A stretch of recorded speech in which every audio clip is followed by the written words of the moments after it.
नमस्कार मैत्रिणींनो, आज आपण बनवणार आहोत खास मराठमोळी पुरणपोळी। गुढीपाडवा, होळी, दसरा कुठल्याही सणाच्या दिवशी बनवली जाणारी ही पारंपरिक रेसिपी, स्पेशली महाराष्ट्रात जास्त बनवली जाणारी। चला तर मग करूया सुरुवात। पुरण बनवण्यासाठी साहित्य बघूया। इथे मी 1 वाटी हरभरा डाळ घेतली आहे, पाऊण वाटी गूळ घेतला आहे। आता जर तुम्हाला इथे साखर घ्यायची असेल तर ज्या वाटीने डाळ घेणार आहे त्याच वाटीने सपाट वाटी साखर घ्यायची, म्हणजे 1 फुल वाटी भरून डाळ आणि सपाट वाटी साखर। हे प्रमाण पुरण गोड होण्यासाठी एकदम अचूक आहे। जायफळ आपण किसून घालणार आहोत। जायफळ वापरताना कधीही फ्रेश किसूनच घालायचे। वेलची पूड आणि मीठ। कोणताही गोडाचा पदार्थ बनवायचा असेल तर थोडेसे चिमूटभर मीठ टाकायचे, म्हणजे पदार्थाची चव अजूनच वाढते। चला तर मग पुरण बनवण्यासाठी आपण आता डाळ भिजत घालूया।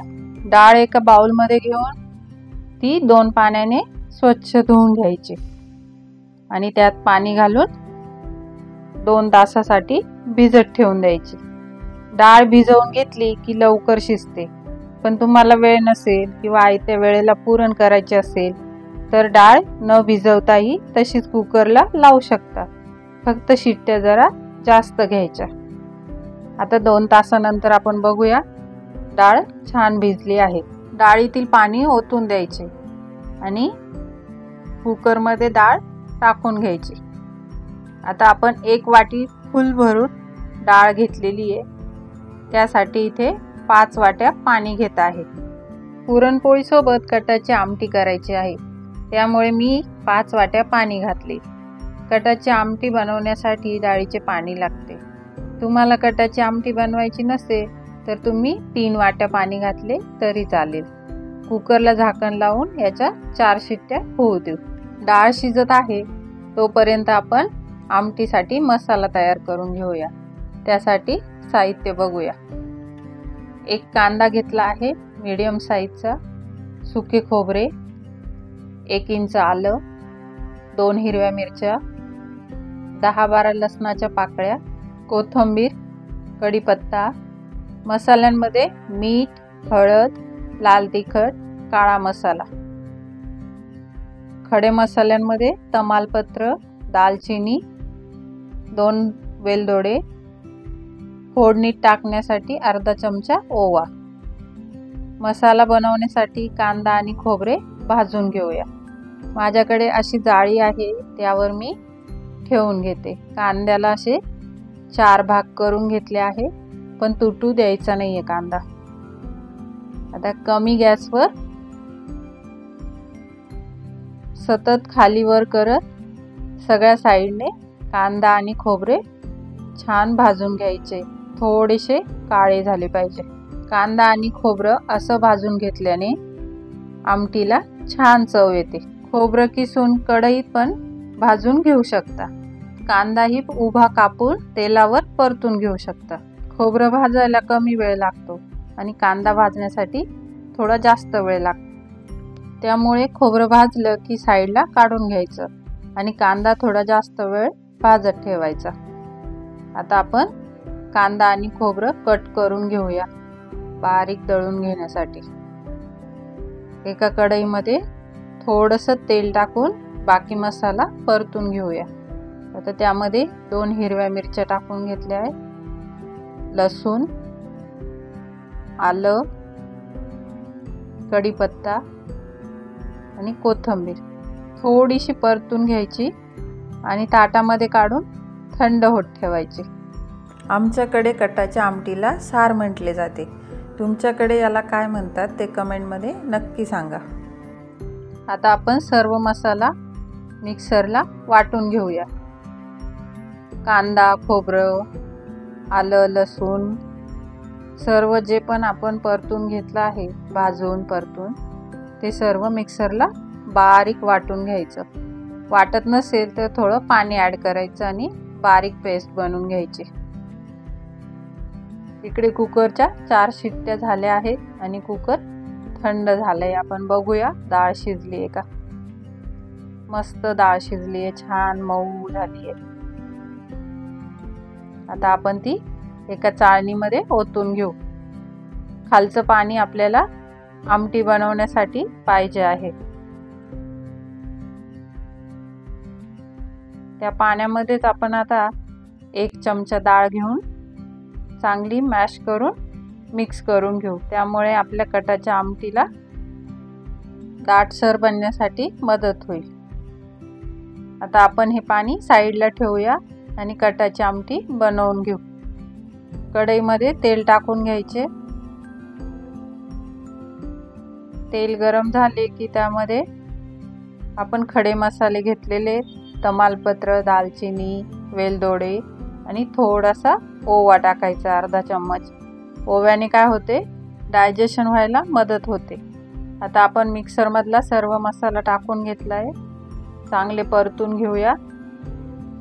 यामध्येच आपण 1 चमचा लाल तिखट टाकूया, 1 चमचा गरम मसाला, पाव चमचा हळद. चांगले मिक्स करून घ्यायचे आणि कमी गॅसवर छान तेल सुटोपर्यंत मसाला परतवून घ्यायचा. 5 मिनिटानंतर बघू शकता किती छान मसाल्याला तेल सुटलंय. आता आपण जो कट ठेवलेला होता डाळीचा, ते पाणी ते यामध्ये ओतून द्यायचे. डाळीच्या या पाण्यामुळेच तर कटाच्या आमटीला खरी चव येते आणि मस्त लागते एकदम. आता आपण चवीपुरते मीठ टाकून घेऊया. याला एक उकळी येऊ द्यायची. उकळी आली की साईडच्या गॅसवर ठेवून देऊया. तोपर्यंत इकडे आपण पुरण शिजवून घेऊया. पुरणासाठी गूळ टाकून घ्यायचा कढईमध्ये, थोडासा मेल्ट करून घ्यायचा, म्हणजे डाळीमध्ये चांगला मिक्स होईल तो लवकर. डाळ कढईत टाकून घेतली की चांगली मिक्स करून घ्यायची. सुरुवातीला थोडे गुळाचे पाणी सुटेल आणि पुरण पातळ होईल, पण नंतर जसे जसे आटेल तसे तसे ते घट्ट होत जाईल. आपण इथे थोडंसं मीठ टाकून घेऊया आणि आता 5 मिनिटानंतर तुम्ही बघू शकता थोडंसं घट्ट व्हायला सुरुवात झाली आहे, पण अजून आपलं पुरण झालं नाहीये.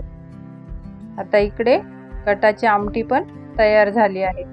त्यावर थोडी कोथिंबीर टाकून गॅस बंद करून देऊ. पुरण शिजतंय तोपर्यंत आपण कणिक मळून घेऊया. त्यासाठी मी इथे गव्हाचे पीठ घेतले आहे, 1 मोठे बाउल भरून. हे पीठ एकदम बारीक पाहिजे. तुम्ही मैद्याच्या चाळणीने चाळून घेऊ शकता किंवा वस्त्रगाळ करून घेऊ शकता.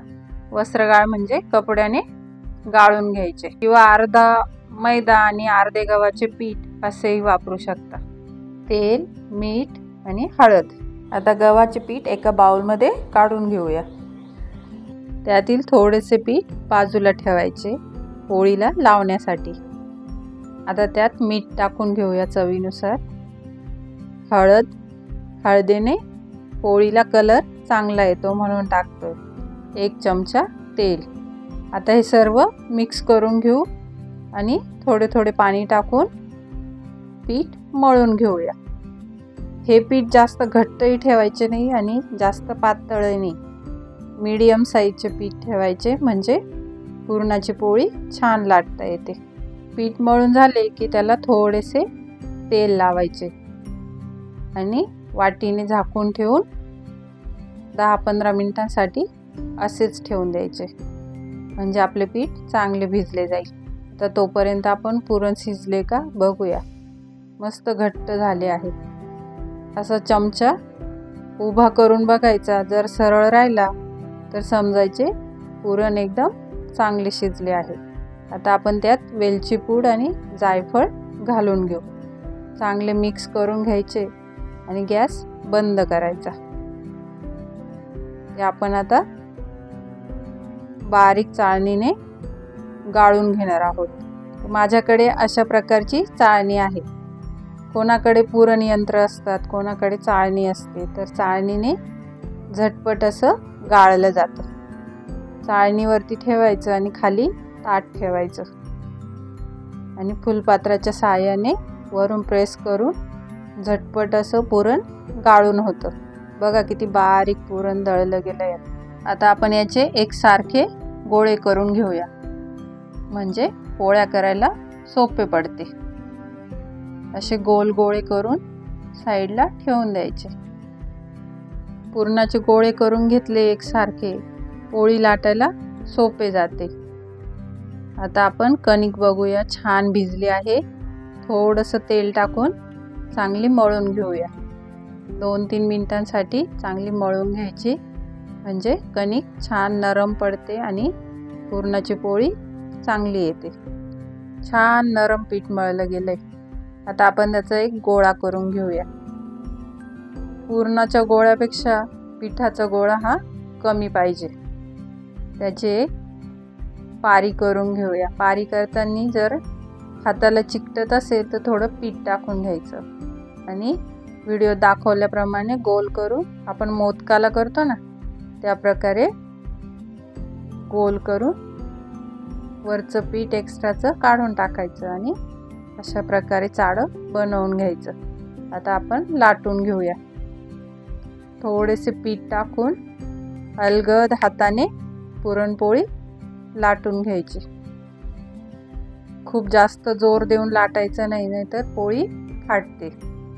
त्यामुळे अलगद हातानेच पुरणाची पोळी लाटायची असते। आता काही जणी नवीन असतात, त्यांना पटकन पुरणाची पोळी लाटता येत नाही, किंवा तुम्ही पहिल्यांदाच पुरणपोळी लाटत असाल आणि चिकटण्याची, फाटण्याची भीती वाटत असेल, तर आपण पुढे एक ट्रिक बघूया। तव्यावर पोळी टाकली की त्यावर थोडेसे तूप टाकून घ्यायचे। पोळी भाजताना तुम्ही तेल, तूप, बटर कशाचाही वापर करू शकता।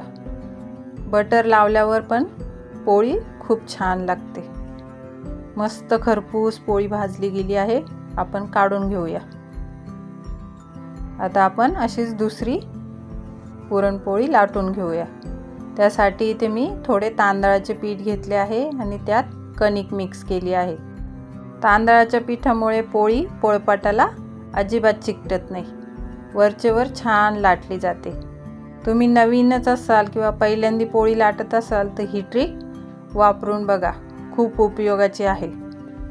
आता आपण पोळी भाजून घेऊया आणि वरती जे पीठ लागलेले असते ते कॉटनच्या कपड्याने असे थोडे झटकून टाकायचे। पोळी पलटी करून त्यावर तूप घालून घेऊया। पोळी भाजताना तूप जास्त लावले की पोळी खायला खूप छान लागते। पोळी छान खरपूस भाजली गेली आहे, आपण ती काढून घेऊया। गरमागरम पुरणपोळी सोबत साजूक तूप आणि दूध आणि कटाची आमटी, अजून काय पाहिजे? आ हा हा हा, बघता क्षणी खावीशी वाटेल। बघा किती छान नरम मऊ पुरणपोळी झालेली आहे। तुम्ही सणाच्या दिवशी अशी पुरणपोळी नक्की करून बघा आणि कशी झाली ते मला कमेंटमध्ये नक्की सांगा। व्हिडिओ आवडला असेल तर लाईक करा, शेअर करा आणि हो, सबस्क्राईब करायला विसरू नका। नवीन रेसिपी पाहण्यासाठी बेल आयकॉन नक्की दाबा। पूर्ण व्हिडिओ बघितल्याबद्दल खूप खूप धन्यवाद। चला तर मग भेटूया नवीन रेसिपी सोबत, तोपर्यंत बाय बाय।